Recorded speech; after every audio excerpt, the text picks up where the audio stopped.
বিয়ের 1 মাস পরেই আমার স্বামী এই পৃথিবী থেকে আর আমার জীবন থেকে চিরদিনের জন্য চলে গেল। আমার শাশুড়ি তার ছোট ছেলের সাথে আমার বিয়ে দিল, যে কিনা এখন শুধুমাত্র 15 বছর বয়সী। আমি ভেবেছিলাম আমার বিয়ে যার সাথে হলো সে তো অনেক ছোট, কিন্তু সে তো অনেক গরম, কারণ বিয়ের রাতে ঘরে ঢোকার সাথে সাথেই আমার সাথে। আমার নাম অদিতি আর আমি অনেক সুন্দর ছিলাম। আমার জীবনের সবকিছুই ঠিক ছিল। আমার এমন মনে হতো যেন আমার জীবনে আর হয়তো কখনো কিছু খারাপ হবে না, কেননা আমি কখনো কোনো খারাপ কাজ করতাম না। কিন্তু আমাদের জীবন সম্পর্কে এরকম ভাবা উচিত না, সেটাই হয় যেটা কপালে লেখা থাকে। আমার মা এই দুনিয়ায় ছিল না। আমার একটা দ্বিতীয় মা ছিল। আমার বাবা ঘরে বেশি মনোযোগ দিত না। এমনিতে তো আমি ঘরের সব কাজই করতাম, বাবুদের টিউশনও পড়াতাম। এজন্য সবাই আমাকে বলতো যে তোমার মা কখনো তোমার বিয়ে হতে দেবে না। প্রথমত সে একটা কাজের মেয়ে পেয়ে গেছে, তার উপরে 5,000 টাকা করে তুমি রোজগার করো। কিন্তু বাড়িতে বাবার কথাই চলত। বাবা যেটা বলতো সেটাই হতো। আর এই জন্যই মনে হয় বিষয়টা পরিবর্তন গিয়েছিল। আমি 5,000 থেকে 10,000 টাকা পর্যন্ত অনেক আরাম করে কামিয়ে নিতাম, যেটা কিনা আমি আমার মাকে দিয়ে দিতাম। কিন্তু তাও একদিন আমাকে আমার মা বলল, তোমার জন্য বিয়ের পাত্র দেখেছি। আমি অবাক হয়ে গিয়েছিলাম। আমি ভাবলাম হয়তো মজা করছে, কিন্তু সে আমাকে এটা বলেনি যে তোমার জন্য পাত্র যেখানে ঠিক হয়েছে তারা তোমাকে দেখতে আসছে। সে বলেছিল যে তোমার জন্য বিয়ের পাত্র দেখা হয়ে গেছে, কথাও ঠিক হয়ে গেছে, তুমি বিয়ের জন্য রেডি হও, 1 মাসের মধ্যে তোমার বিয়ে হয়ে যাবে। আমি অবাক ছিলাম, কিন্তু মনে মনে খুশিও ছিলাম, কেননা আমার জীবনের একটা নতুন পর্ব আসতে চলেছে।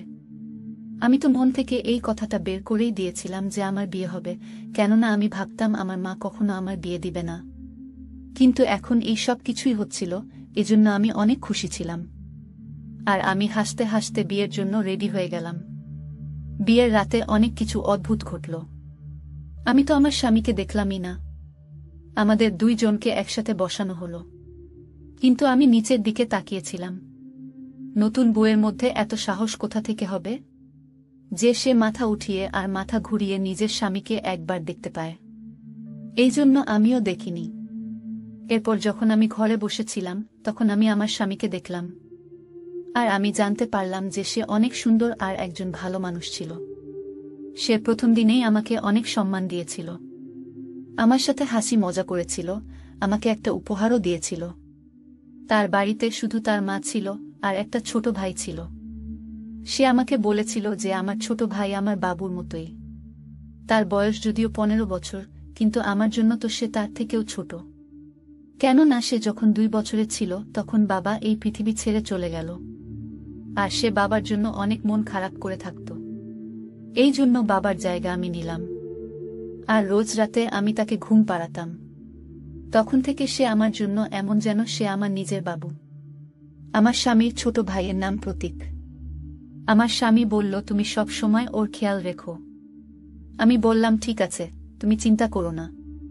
সে আমার জন্য ছোট ভাইয়ের মতোই। বিয়ের রাত ভালোই পার হলো। এমন মনে হচ্ছিল যেন জীবনটাও অনেক ভালোভাবেই পার হয়ে যাবে। কিন্তু যখন সকাল হলো, আমার শাশুড়ি কিছু অদ্ভুত জিনিস জিজ্ঞাসা করল আর আমার ঘরে চলে এলো। বিছানার কভার এদিক ওদিক করে দেখতে থাকল। আমি বুঝতে পেরেছিলাম সে কি খুঁজছে। তারপরে আমাকে অদ্ভুত অদ্ভুত প্রশ্ন জিজ্ঞাসা করতে থাকল। আমি তাকে বলে দিলাম, আর তারপরে সে নিশ্চিন্ত হল। আমার এত লজ্জা পেল, আমি লজ্জায় ঘেমে গিয়েছিলাম। আমি ভাবতে থাকলাম, মহিলারা এরকম আচরণ কেন করে? তার নিজের তো কোনো মেয়ে ছিল না। যদি তার নিজের মেয়ের সাথে এই সব কিছু হতো তাহলে তার কেমন মনে হতো? আমি বিশ্বাস করতাম যে এটা অনুষ্ঠান নয়, এটা মহিলাদের উপর সন্দেহ করা যে বিয়ের আগে আর কারোর সাথে তার সম্পর্ক ছিল কিনা। আর বিয়ের আগে অন্য কারোর সাথে সে শুয়ে আসেনি তো? তারপরে আমি আমার মেয়ের সাথে এই সব কিছু হতো তাহলে তার কেমন মনে হতো? আমি বিশ্বাস করতাম যে এটা অনুষ্ঠান নয়, এটা মহিলাদের উপরে সন্দেহ করা যে বিয়ের আগে আর কারোর সাথে তার সম্পর্ক ছিল কিনা। আর বিয়ের আগে অন্য কারোর সাথে সে শুয়ে আসেনি তো? তারপরে আমি আমার স্বামীর ছোট ভাইয়ের কাছে কিছুক্ষণ বসে গেলাম। আমার শাশুড়ি বলল যে তুমি এইবার তৈরি হয়ে নাও, রোজ তোমাকে দেখতে আত্মীয় স্বজন আসবে। বিয়ে যেহেতু এত আয়োজন করে হয়েছে, যখন কিনা এত পয়সাও ছিল না, কিন্তু আস্তে আস্তে করে সমস্ত লোকে তোমাকে দেখতে আসবে, আর তোমার মুখ দেখে তারা যা কিছু পয়সা দেবে সেগুলো আমাকে দিও। আমি বললাম ঠিক আছে। আমার শাশুড়ি বংশ পরস্পরে চালিয়ে যাওয়া শাশুড়ির মতো ছিল, কিন্তু আমার স্বামীর ছোট ভাই ভালো ছিল। প্রথমে আমার সাথে হাসি মজা করতে থাকল, তারপরে সে অন্য রকমের কথা বলতে শুরু করল। আমাকে জিজ্ঞাসা করল, তুমি আর দাদা কি করছিলে? আমি বললাম, আমরা কথা বলছিলাম। সে বলল, তোমরা তাড়াতাড়ি শুয়ে পড়েছিলে, তোমাদের ঘরের লাইট বন্ধ হয়ে গিয়েছিল, আমি দেখেছিলাম। আমি অবাক হয়ে গেলাম। আমি বুঝলাম ও আমাদের ঘরের বাইরে বসেছিল। ও আমাদের কথা শুনে নেয়নি তো? আমি অনেক লজ্জায় পড়ে গেলাম। কিন্তু সে কথা বলতে থাকল, এমন করে বলতে থাকল যেন সে কিছু জানেই না। এজন্য আমি আর বেশি কথা বাড়ালাম না। সে বলতে থাকল, তুমি কোথায় ঘুমাও? দাদা কোথায় ঘুমায়? আমি কিছু বুঝতে পারছি না, একে আমি কি জবাব দেব? তারপরে জিজ্ঞেস করতে থাকল, তোমরা দুইজন কি একসাথে ঘুমাও? আমি অনেক লজ্জায় পড়ে গেলাম। সন্ধ্যাবেলায় আমি আমার স্বামীকে এই কথাটা যখন বললাম যে সে এইভাবে আমাকে প্রশ্ন করেছিল। অদ্ভুত কথা, এত ছোট বাবুর মাথায় এত প্রশ্ন। আমার স্বামী বলল, আমি তোমাকে বলেছিলাম তো তার খেয়াল রাখতে হবে তোমাকে। তুমি প্রথম দিনেই তার অভিযোগ আমাকে জানাচ্ছ? আমি বললাম, আমি অভিযোগ জানাচ্ছি না, কিন্তু আজকালকার বাবুদের মাথায় এই ধরনের প্রশ্ন আসা তো উচিত নয়। আমার স্বামী বলল, সে তোমাকে এমন কিছু প্রশ্ন করেনি। ওই সব ভেবে প্রশ্ন করেনি, এই বয়সে এই ধরনের জিজ্ঞাসা মনের মধ্যে আসে। মানুষ জিজ্ঞাসা করতেই পারে। আমার ভাই অনেক নিরীহ, তার খেয়াল রাখতে বলেছিলাম আমি, তার দুর্বলতা বা ভুলগুলো খুঁজে খুঁজে বের করতে বলিনি। সে তোমার আগে ঘুরতে থাকে, বৌদি বৌদি করে, তার মুখ কখনো হাঁপায় না, আর তুমি এক যে ওর জন্য এরকম ধরনের চিন্তাভাবনা রাখো। আমি তো অবাক হয়ে গেলাম যে আমার স্বামীর কি হয়ে গিয়েছিল। সে সত্যিই নিজের ভাইয়ের বিষয়ে অনেক বেশি নরম আর আবেগপ্রবণ ছিল। এই কথাটা বুঝতে আমার বেশি সময় হয়নি যে যদি আমার স্বামীকে খুশি রাখতে হয়, তাহলে তার সামনে তার ভাইয়ের বিষয়ে খারাপ কথা বলা চলবে না, না হলে তার খারাপ মনে হতে পারে। এরপরে আমি এরকম কিছুই বলতাম না। আমাদের বিয়ে হয়েছে মাত্র 1 সপ্তাহ হলো। আমার স্বামী সোজাসাপটা মানুষ ছিল না। সে আমার সাথে দারুণভাবে উপভোগ করত। সে আমাকে ছাড়তেই চাইত না। একদিন তো সকালবেলায় আমার শাশুড়ি আমাকে ডেকে ডেকে শেষ, কিন্তু আমার স্বামী তার কাছ থেকে আমাকে উঠতেই দিচ্ছিল না। সে বলছিল, আমার সাথে ভালো ভালো কথা বলো, আমার চোখের দিকে তাকাও। তুমি কি কখনো নাটক দেখনি? যেমন নাটকের হিরো হিরোইন একে অপরের সাথে বসে কথা বলে, তেমন তুমি আমার কাছে বসে থাকো। আমি বললাম, তোমার মা আমাকে ডাকছে, হয়তো কাজ আছে, কেননা 10টা বেজে গেছে। সকালের 4টে বা 5টা তো বাজেনি। কিন্তু আমার স্বামী আমার সাথে কথাই বলতে থাকছিল। আর তারপরে সেটাই হলো, আমার শাশুড়ি আমাকে বকা দিল। আমি এইসব লোকেদের বুঝতে পারছিলাম না। এরা একটু অদ্ভুত ছিল। আমার শাশুড়ি বলে দিল, তুমি তো আসতেই আমার ছেলেকে নিজের আঙ্গুলের সাথে নিয়েছ, তুমি ছাড়া তো সে আর কিছু দেখতেই পায় না। আমি বললাম, এরকম তো কোনো বিষয় না। এবার সে যদি নিজে থেকেই আমার সাথে সাথে থাকে, তাহলে আমি কি করতে পারি? কিন্তু আমার স্বামী আমাকে বলেছিল আমার মায়ের সব সময় খেয়াল রাখবে, তাকে খুশি রাখবে, এজন্য আমি সব ঘরের কাজ ভালোভাবে করতাম। কখনো কিছুই বলতাম না, কোনো জবাব দিতাম না। আর যদি জবাব দিতাম, অন্যভাবে দিতাম, যাতে সে রাগ না করে। আমার বিয়ে হয়েছে এখনো 1 মাসও হয়নি, যখন আমি একটা খারাপ খবর পেলাম যে আমার স্বামী এই দুনিয়া থেকেই চলে গেছে। এরপরে আমরা অনেক বেশি সমস্যার মধ্যে পড়ে গেলাম। আর ভাবতে থাকলাম এটা মিথ্যে খবর, কিন্তু যখন মৃত মানুষটাকে বাড়িতে আনা হলো, আমাদের তখন হুঁশ উড়ে গেল। আর আমার শাশুড়ি, আমার স্বামীর ছোট ভাই আর আমি অনেক খারাপভাবে আওয়াজ করতে থাকলাম, কান্না করতে থাকলাম। আমরা প্রার্থনা করছিলাম যে এই খবরটা যেন মিথ্যা হয়। কিন্তু আমার স্বামী এই দুনিয়া থেকে সত্যিই চলে গিয়েছিল। এই দুঃখটা আমার জন্য অনেক বড় শোক ছিল। আমার মা বাবা বলেছিল, বাড়িতেই থাকো, এরপরে আমরা তোমাকে গিয়ে নিয়ে আসব। আমি কাঁদতাম আর যন্ত্রণায় আওয়াজ করতাম। আর আমার শাশুড়ি আমাকে বলতো যে তুই এসেছিস, ওই জন্য আমার ছেলেকে খেয়ে নিয়েছিস, তুই খারাপ মহিলা। এই ঘরের সম্পদ চলে গেল, আমার ছেলে চলে গেল, সবকিছু শেষ হয়ে গেল, সবকিছু শেষ হয়ে গেল, তুই এইসব কি করলি? এই 4 মাসে আমি শুধুমাত্র কথা শুনতে শুনতেই পার করে দিলাম। কিন্তু তারপরে সময় শেষ হয়ে গেল। তখন আমি এটা ভেবেই চিন্তা শেষ করে দিলাম যে এইবার আমি আমার কাছে মানুষদের কাছে চলে যাব। এমনিতেও এইবার আমার জীবনে খুশি থাকার জন্য আর কি বা ছিল? নিজের মাও তো ছিল না, ছিল দ্বিতীয় মা। যখন আমার বাবা আর আমার দ্বিতীয় মা আমাকে ফেরত নিতে আসলো, তখন আমার শাশুড়ি এমন একটা কথা বলল যেটা শুনে সবাই অবাক হয়ে গেল। আমার শাশুড়ি বলল, আমি একে ফেরত পাঠাতে পারবো না, এ আমার ছেলের বিধবা বউ। আমার বাবা বলল, আপনার ছেলে তো এই দুনিয়াতেই রইল না, তাহলে এখানে থেকে কি করবে? কিন্তু আমার শাশুড়ি বলতে থাকলো, ওর জন্যই তো আমার ছেলে এই পৃথিবী ছেড়ে চলে গেছে, আর এইবার ও এখান থেকে চলে যাবে। আমার বাড়িতে রোজগার করার কেউ নেই, একা আমার ছোট ছেলে আছে যে স্কুলে পড়ে। তাহলে কি আমরা না খেয়ে শেষ হয়ে যাব? কে আমার ছেলের জায়গায় রোজগার করবে? আর কে আমাদের খরচা চালাবে? আমার বাবা বলল যে এটা অনেক খারাপ একটা কথা, এরকম হওয়া উচিত না। তখন শাশুড়ি জোর করতে থাকলো, আর আমার বাবা ও শাশুড়ির মাঝে ঝগড়া হয়ে গেল। অনেক তর্ক হলো, কখনো কথা এদিক গেল তো কখনো ওদিকে। যখন আমাকে জিজ্ঞাসা করা হলো, স্বাভাবিকভাবে আমি ফেরত যেতে চাইছিলাম। আমারও এই বাড়ির মধ্যে দম বন্ধ হয়ে যেত, কিন্তু আমার শাশুড়ি বলেছিল এখান থেকে যাবে না। আমার শাশুড়ি নিজের কিছু আত্মীয় স্বজনকেও ডেকেছিল, যারা খুব খারাপভাবে ঝগড়া করার জন্য তৈরি ছিল। অদ্ভুত ধরনের কথা হচ্ছিল। তারপরে সিদ্ধান্ত এরকম হলো যে আমার বিয়ে দ্বিতীয়বার করে দেওয়া হবে, তখন আমি এই বাড়িতে থাকতে পারব। কিন্তু এই বাড়িতে একটাই ছেলে ছিল, তার সাথে আমার বিয়ে করানোর কথা হলো। সবাই বলল, ছোট তো কি হয়েছে, এই মেয়েটারই বা 30 বছর কোথায় হয়েছে? আর এইভাবে আমি এই বাড়িতে থেকে গেলাম। এই বাড়িতে তারপর আমি বউ হয়ে গেলাম। আমি এইসব চাইছিলামই না, কিন্তু আমার শাশুড়ি আমার বাবাকে রাজি করিয়ে নিল। আমার দ্বিতীয় মা বলল, ভালো কথা, আমরা যদি একে নিজের ঘরে নিয়ে যাই আমাদের কি লাভ হবে না? দ্বিতীয়বার তো আর বিয়ে হবে না, কোথা থেকে দ্বিতীয়বার বিয়ের জন্য পাত্র খুঁজব একজন বিধবা মেয়ের জন্য? সম্বন্ধ কি এত সহজ? আজকাল তো ভালো মেয়েদেরই বিয়ের পাত্র পাওয়া যায় না। এজন্য একে এখানেই থাকতে দেয়া হোক, না হলে সমাজের লোকেরাও কথা শোনাবে। একটা মেয়ে যে আবার বিয়ে হতে চলেছে, এই অফার কে না করে আর বদলে এখানে ওকে নিয়ে আসা আমাদের ঘরের জন্য ঠিক না। আমাদের ঘরেও তো তাকে বিধবাই বলা হবে। আমার মা অদ্ভুত কথা বলতে থাকলো বাবাকে রাজি করানোর জন্য, আর তারা আমাকে ওখানেই ছেড়ে চলে গেল। কিছুদিন পরে আমার বিয়ে আমার স্বামীর ছোট ভাইয়ের সাথে করিয়ে দেওয়া হলো, যাকে আমার স্বামী নিজের ছেলে বলতো, আর যাকে আমি বাবুই ভাবতাম। আমি আমার স্বামী এই পৃথিবী থেকে চলে যাওয়ায় এতটা কাঁদিনি যতটা এই বিয়ের কথা শুনে কেঁদেছিলাম আর আওয়াজ করেছিলাম আমি। কিন্তু কেউ আমার কথা শুনল না, আমার বিয়ে করিয়ে দেওয়া হলো। আমার বিয়ের সময় আমার শাশুড়ি আমার মাথা ধরে আমাকে হ্যাঁ বলিয়েছিল।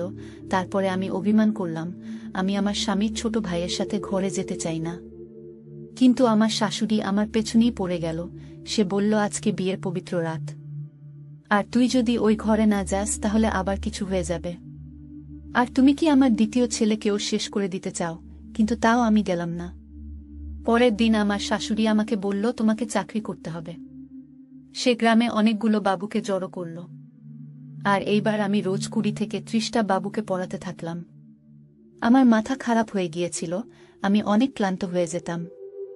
এছাড়া আমি ঘরের কাজও করতাম। 1 সপ্তাহ এইভাবেই পার হয়ে গেল। আমি আমার স্বামীর ছোট ভাইয়ের ঘরে যেতে ভয় পেয়ে যেতাম, যেতেই চাইতাম না। আমার মনে হতো সে তো অনেক ছোট, আর আমার সাথে তার বিয়ে দেওয়া হলো। ব্যাস, সে নিজের ঘরে থাকুক আর আমি আমার ঘরে থাকি। তার ঘরে গিয়ে আমি কি বা করতাম? কিন্তু আমার শাশুড়ি আমার পেছনেই পড়ে গেল। কিছুদিন তো এইভাবেই পার হয়ে গেল। একদিন আমি অবাক হয়ে গেলাম, আমার স্বামীর ছোট ভাই সে নিজেই এরকম বলছিল যে আমার বউকে আমার ঘরে পাঠাও। কিন্তু আমি জানতাম যে সে ছোট বাবু, সে এই সব বিষয় সম্পর্কে জানত না। সেই জন্যই সে এরকম বলছে। তার অদ্ভুত মনে হওয়ার পরিবর্তে সে খুশি হয়েছিল। একে তো তার বিয়ে হয়ে গিয়েছিল, তাও এত তাড়াতাড়ি। তার জন্যই সবকিছু নতুন ছিল। আমি তো অবাক যে তার মাথার মধ্যে এই ধরনের কথা প্রথম দিন থেকেই ছিল। আমি বুঝে গিয়েছিলাম যে তার এই ধরনের জিনিসের শখ ছিল, কিন্তু সে এটা জানত না যে স্ত্রী কি হয়। আমার জীবন তো শেষ হয়ে গেল। আমার জীবনে আমার কিছুই বেঁচে ছিল না। আমি একদিন ঠিক করে নিলাম, আমি এই বাড়ি থেকে পালিয়ে যাব। এটা এমন কিছু কঠিন কাজও ছিল না। এই জন্য আমি ঠিক করে নিলাম যে আমাকে কি করতে হবে। আমি আমার শাশুড়ির ঘুমানোর পর ঘর থেকে পালিয়ে যাবার প্ল্যান করলাম, আর আরাম করে বাড়ি থেকে বেরিয়ে গেলাম। রাস্তা পর্যন্ত পৌঁছলাম, কিন্তু আমাকে আমার স্বামী ছোট ভাই আটকে নিল, কেননা সে এখন আমার স্বামী। সে বলল, তুমি কোথায় যাচ্ছ? আমি বললাম, আমি আমার বাড়িতে যাচ্ছি। আমি মিথ্যা বলেছিলাম।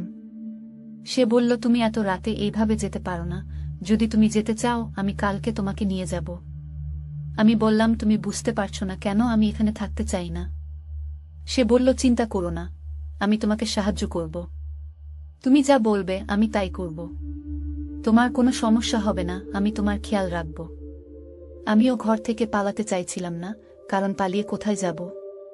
একবার যদি পালিয়ে যেতাম তাহলে আমার উপরে দাগ লেগে যেত যে এ ঘর থেকে পালিয়ে গেছে। আমি একজন সম্মানীয় মা বাবার মেয়ে ছিলাম। আমি সব জীবন অনেক সম্মানের সাথেই পার করছি।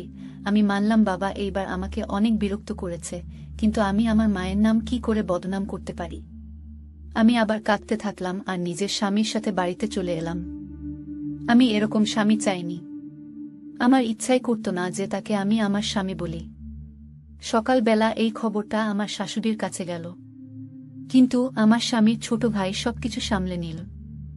না হলে আমি আবার বকা খেতাম, আর আমি এরকমটা চাইছিলামও না। তারপরে আমার শাশুড়ির বসে বসে না জানি কি হলো, সে হঠাৎ করে আওয়াজ করতে শুরু করল। সে বলল, আজ তো তুমি আমার ছেলের ঘরে অবশ্যই যাবে। তুমি মজা বানিয়ে রেখে দিয়েছ, আর এইভাবে ঘরের মধ্যেও উন্নতি হবে। তুমি তার বউ। স্বামী বউ একসাথেই তো থাকবে, নাকি আলাদা আলাদা থাকবে? এই ব্যাপারটা একদম ভালো না। শাশুড়ি আবার আমাকে জোর দিয়ে বউ সাজতে বলল। আমাকে বউ সাজিয়ে ঘরের মধ্যে পাঠানো হলো। এক মুহূর্তে আমি ভাবলাম ভিতরে গিয়ে ঘরে তালা দিই, কিন্তু আমি এমনটা করতে পারলাম না, কেননা আমার শাশুড়ি প্রথমেই দরজা খুলে দিল। কিছুক্ষণ পরে আমার স্বামীর ছোট ভাই ঘরে আসলো। আমি বললাম, এ তো ছোট বাবু, একে ভয় দেখিয়ে ঘুম পাড়িয়ে দেব। আমার চিন্তায় থাকার প্রয়োজন নেই। আমার শাশুড়িও খুশি আর আমিও খুশি, আর কেউ জানতেও পারবে না যে ঘরের ভিতরে কি হয়েছে। কিন্তু আমি অবাক হতে থাকলাম, এই কথাটা আমার মাথায় আগে আসেনি কেন? সে আমাকে বলল, তুমি অনেক মিষ্টি।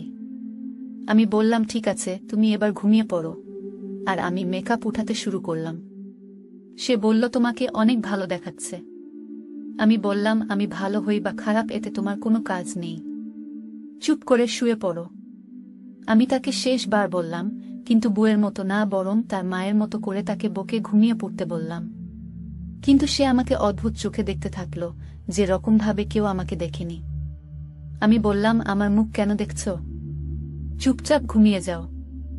আমি এখনো তার উপরে মায়া জমানোর চেষ্টা করছিলাম, যখন কিনা আমার একটু ভয়ও পাচ্ছিলাম।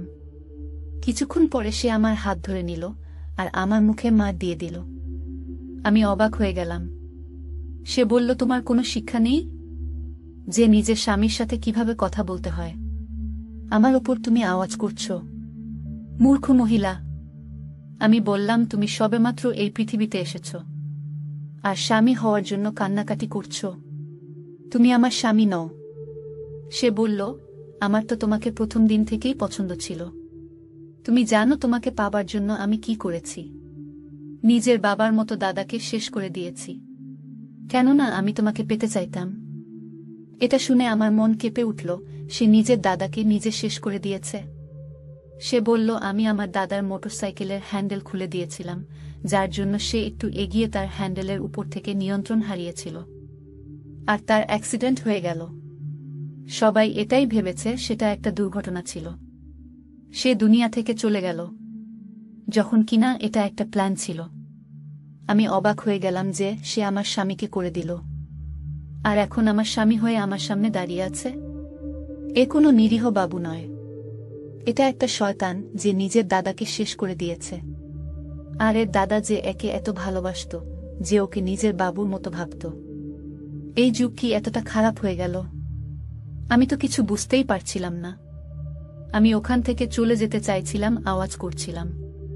কিন্তু যখন থেকে আমি এটা জানতে পেরেছি যে আমার স্বামীর মৃত্যু স্বাভাবিক নয়, বরং তার খুন হয়েছে, তখন আমি 1 সপ্তাহ পর্যন্ত অসুস্থ হয়ে রইলাম।